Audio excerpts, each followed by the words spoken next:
Hello everyone and welcome to Season 5, Episode 10 of Pro Wrestling's Top 50. I'm your host Travis McNeil, and today we continue our countdown of the top 50 matches in NXT history with match number 41 on our list, which is the NXT Tag Team Championship match between the champions Moustache Mountain of Tyler Bate and Trent Seven, and the challengers, the Undisputed Era of Roderick Strong and Kyle O'Reilly from the July 11th, 2018 edition of NXT. This match, a little bit of a famous match, I guess. Dave Meltzer gave it 5 stars, which, you know, for an NXT TV match was pretty unheard of. This match is simultaneously both absolutely incredible and incredibly frustrating to me, which is why it ranks at 41 on this list, and we'll get into that as we go. So basically our story coming into this one, Moustache Mountain had won the NXT Tag Team titles and had a little bit of an upset at the UK Championship Tournament 2 event held in their home country, England. It was a nice big moment, you know, for that live crowd to see their guys, you know, win the NXT Tag Team titles. Bobby Fish was out with an injury. Roderick Strong slipped right into that Undisputed Era tag team with Kyle O'Reilly. I prefer the Strong and O'Reilly combination to the O'Reilly and Fish combination. I don't think I'm alone with that. And they had a really fantastic run in the year of 2018 as the champions. So they had the match at Wembley Arena. That was a lot of fun.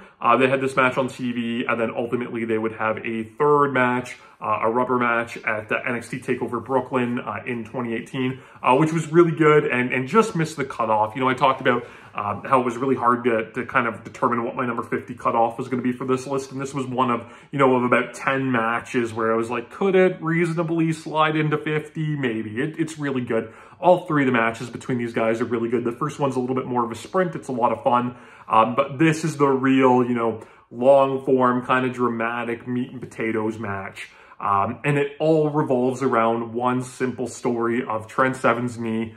And this match has like these segments to it, which we're going to talk about too. And it was really unique, and I hadn't really seen too many matches like this. And you know, at the time I really, really loved it. And I still do. I love this match. But, you know, when I really start to mull it over and think about it, like I said, there's frustrations that come with it too, which we'll talk about. So very early on, you know, the heels, they jump at the bell because they're dirty heels. You know, the faces, they manage to hit, you know, an old classic kind of do-si-do spot, get their own momentum going, send the heels bailing. The heels run back into the ring and they get hit, you know, with Tyler Bates, you know, bop and bang. You know, it's done as a double team. So really fun little opening. But the faces make a mistake in that they keep that aggression up, and they're a little bit too aggressive and a little bit, you know, too much eager beavers in this match, and they follow the heels out to the floor to press on.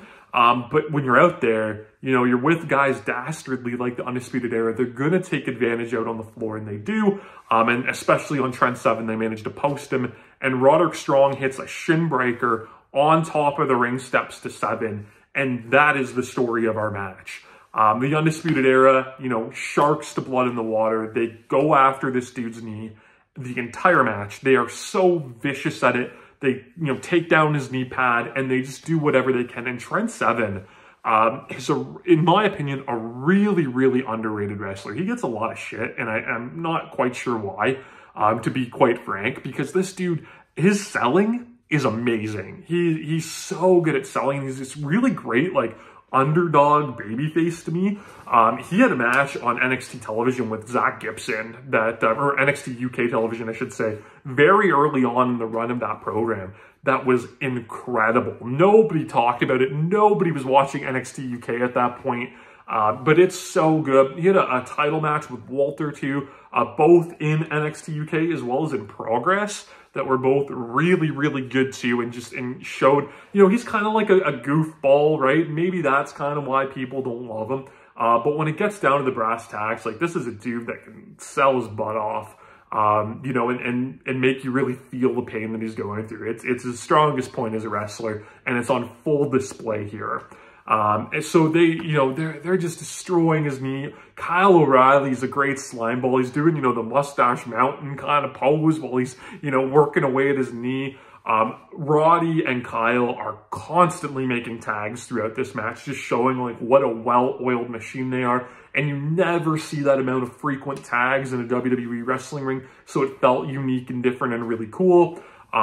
Trent Seven is incredible, you know, scraping and clawing and punching and trying to do whatever he can to get these guys off of his leg. They do so many teases of a hot tag here, and they're all, you know, your typical like hot tag tropes, but they execute them so well. You know, Trent reaching, you know, for Tyler's hand and getting pulled back with these great visuals. Finally about to make the tag, and off camera, Kyle pulls Trent off the ring apron. You know, about to get it again, and Kyle illegally runs into the ring and darts across the ring and boots, you know, Tyler Bate with a Yakuza kick to knock him off the apron. It's really great. At every little like glimmer of hope that Trent Seven has, he's selling his knee. He's throwing chops and he's selling the knee. Like it's really, really good and really, really compelling wrestling. Finally, we lead to the hot tag. And I talk about this match feeling like it's in segments. So I feel like you really get 4 segments to this match. You get, you know, the opening that leads into this knee work. You get basically the hot tag is its own segment at start itself. Bate gets this elongated hot tag that's one of the best of all time. He's moving so fast and he's hitting both of these guys with everything, and he's countering every single thing that they do to continue his momentum. And he's getting all of these great near falls off, you know, like a standing shooting star press and a deadlift German. And, you know, whenever these guys would go to double team, he would turn it into, you know, double teaming both of them by himself. Like he gets, you know, one of them on his shoulders and grabs the other by the legs and hits like a combination airplane swing, giant swing that's incredible. And he's so good. But then we lead into this next segment where it kind of becomes like a handicap match because he's so exhausted and he realizes that he can't tag out. Trent Seven's been lying on the floor, being, you know, having his knee tended to by trainers, you know, during this whole hot tag run. So Bate's on his own, and that allows the Undisputed Era to take back over. And, you know, they get some great near falls on Tyler, and he's such a resilient babyface. You know, he gets the Tyler driver for a near fall. He goes, you know, for his, I call it like the Los Luchas lariat, where he kind of bounces off the ropes by his neck and turns it into a big lariat. You know, he gets that earlier, he goes for it again, and, you know, Roddy cuts him off by countering it into a half Nelson backbreaker. Kyle slides in, hits a big brain buster for 2, you know, and they're really working him over. The shift in the tag here is so good because the story that they're going for is, like I said, is that Tyler knows, like, he can't tag out. His partner's knee is destroyed, and it's all on him at this point. And it's so clever because Trent finally gets himself back up to the ring apron and wants in, right? He's got that pride in him. He wants to be in that match. He wants to pull his weight for the team. And, you know, Tyler's kind of like, no, like, I can't tag you. I've got this. I can't tag you. I've got this. And, you know, he kind of gets kicked off, one member of the Undisputed Era, into the corner. And because he's been weakened by going through his own handicap match at this point, you know, Trent tags himself in. And that's, you know, the biggest mistake that they can do in this match. And again, it just shows the pride that this man has. And, you know, he doesn't want to see, you know, his pupil, you know, his friend, his little brother, you know, get beat on anymore. So, you know, despite his injury, he's going to come in and stand up for him. And it proves, you know, ultimately to be, you know, the biggest mistake he can make, but not right away. He comes in, you know, he gets, you know, all of these great moves. He gets a Snapdragon suplex, gets a great near fall off the 7-star lariat on Roddy. Again, selling his knee the whole time, doing a wonderful job of it. He goes for a burning hammer, can't hold him up there because of the bad knee, ends up getting chop blocked and put in the condo clutch by Roderick Strong. Tyler Bate comes in, blasts him with the Yakuza kick, so that juxtaposition where he got blasted by a Yakuza kick from Kyle earlier off the apron, so he comes in and does it himself to break the condo clutch. And here is where this match gets frustrating for me. They introduce a rule that hadn't been talked about at all, you know, prior to this match. It's something that WWE has kind of went to a few times to try it out again. And that's, you know, the old NWA rule of the 1 save for a tag team match. I have nothing against that rule. That's old school tag team wrestling. I love that, right? But the biggest problem I have, and this overall paints this frustration that I have for the WWE, is they use things only when it's advantageous to them that doesn't make sense at all in the grand scope of the promotion. No tag team matches before this one have enforced that rule. The whole match up until this point, you have the Undisputed Era in and out. You have that whole handicap sequence, you know, where Tyler Bate is fighting both of them in the ring at the same time, and the referee's not enforcing tags, so clearly doesn't really care about the rules. You have the spot earlier where Kyle runs in and, you know, basically saves his partner by knocking the other guy off the apron. Like, why doesn't that count as a save? You know, it's just really problematic, and it builds into this great dramatic finish. But after this match, that rule was not used again. It popped up a little bit, you know, for some revival, you know, tag team matches later on where they were trying to enforce the tag rules, but again, it just fizzled out. And it's so annoying to me, because if you watch this match in, you know, this vacuum and you think that this rule has always been in place, it's perfect, right?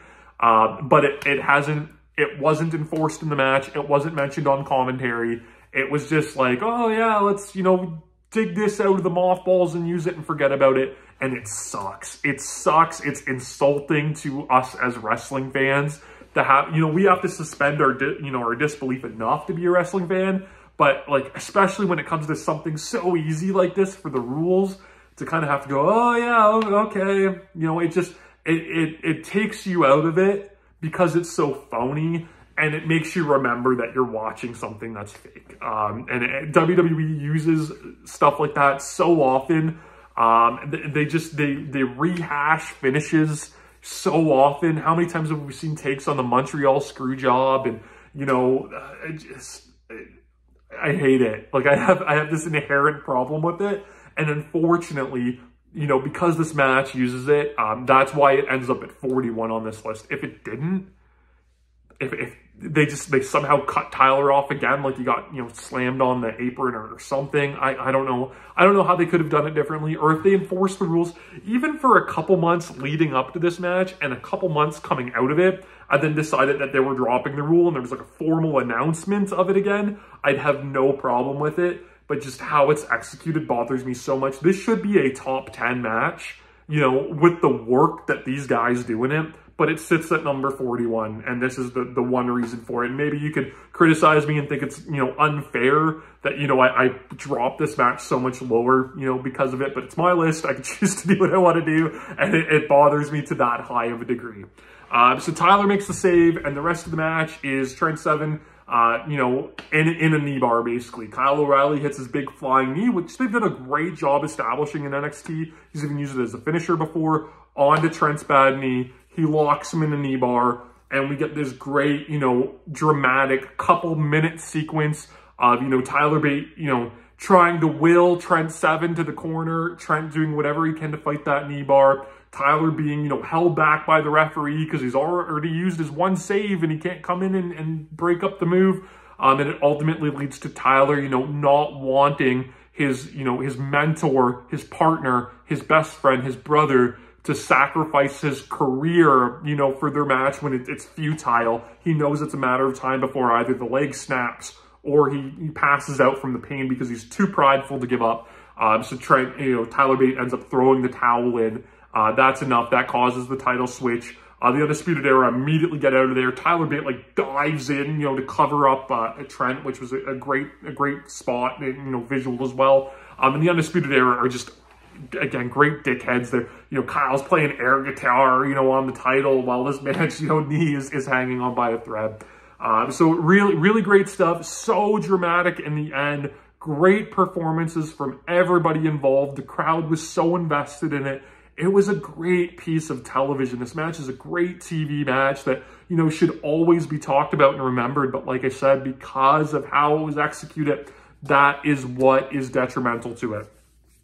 If you've never seen this match, though, it is worth checking out just to see the great performances from everybody involved. You can find it on Peacock. If you're not in the US, it's available on the WWE Network. You can subscribe to my channel here on YouTube so that you never miss a video. Follow me on Instagram and Twitter at Wrestling50. And please join me again tomorrow as we continue to count down Pro Wrestling's Top 50.